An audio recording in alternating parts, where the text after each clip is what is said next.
Next, we will look at energy forms and transformations. For this topic, our central question is, how do things in the universe move and change? We have two important vocabulary words for this topic. First is mass, or how much matter there is in something. In this case, the apple has a mass of 100 grams.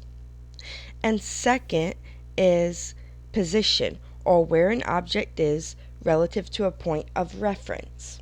Let's think about what is energy and how is it measured. Well, energy is the ability to do work. Energy cannot be seen or touched. It's not a physical object. But every time a bulb is lit, music is played, a fan spins, food is cooked, energy made it happen. For example, when the car rolled down the ramp, it was due to energy. So, what is work? Well, work happens when force is used to move an object through a distance.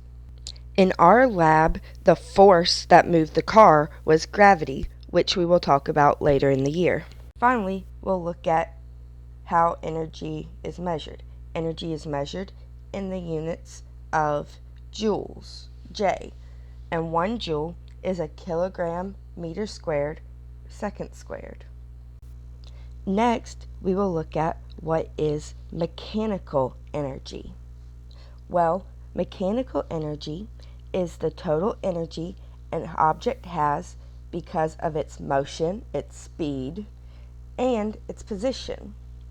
Potential energy is stored energy that depends on the object's position or shape.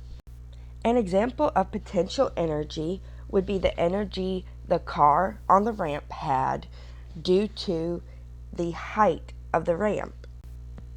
Kinetic energy, on the other hand, is energy of motion that depends on the object's mass and speed.